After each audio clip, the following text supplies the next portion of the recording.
One news daily में आपका स्वागत है। अभी ग्लोबल इकोनॉमी के पर्सपेक्टिव से एक न्यूज है, दैट इज यूएस के प्रेसिडेंट डोनाल्ड ट्रंप और चाइना के शी जिनपिंग के बीच में ट्रेड वॉर ट्रूस अनाउंस किया गया है। दैट इज दोनों कंट्रीज जो एक अनअक्लेम्ड ट्रेड वॉर चला रहे थे एक दूसरे के साथ, उसको वो टेम्पररीली सस्पेंड करने की बात कर रहे हैं। तो थोड़ा बैकग्राउंड समझते हैं। पिछले कुछ सालों से यूएस ने चाइना के ऊपर बहुत ही हाई इंपोर्ट टैरिफ्स लगा दिए थे और चाइना इसी तरीके से रिटेलिएट भी कर रहा था।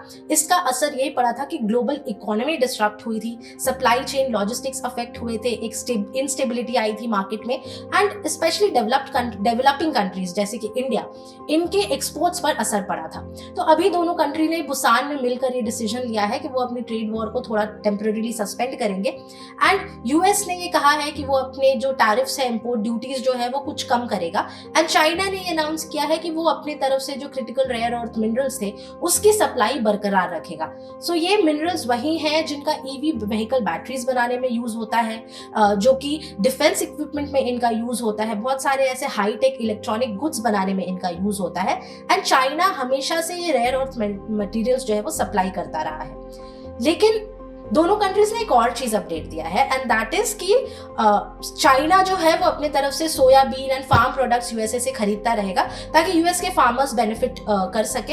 एंड दोनों कंट्रीज ने मिलकर एक और बहुत इंपॉर्टेंट अपडेट दिया है, दैट इज फेंटेनिल जो ड्रग है इसको वो कंट्रोल करेंगे। इसकी जो सप्लाई होती है, ये एक डेडली ड्रग है जो कि नार्कोटिक्स इसको कंट्रोल करने की कोशिश करता है। सो इस सप्लाई चेन को डिसरप्ट करने की उन्होंने बात की है, and they will try to come up with solutions जिससे फेंटेनिल जैसे ड्रग को कंट्रोल किया जा सके। लेकिन एक्सपर्ट्स का मानना है कि ये एक इसका स्ट्रेटेजिक एंगल भी है इस पार्टनरशिप का। ये जो दोनों देश मिलकर G2 बनोमी बनाने की कोशिश कर रहे हैं, इससे अफेक्ट पड़ेगा इंडिया और क्वाड जैसे कंट्रीज पर, क्योंकि जब जब ये दोनों देश साथ आए हैं, यूएस और चाइना जब जब साथ आए हैं, तो इंडो पैसिफिक रीजन में थोड़ी बहुत अनस्टेबिलिटी और स्ट्रैटेजिक पावर प्ले होनी शुरू हो जाती है। So India has to back up and India has to be very vigilant in this.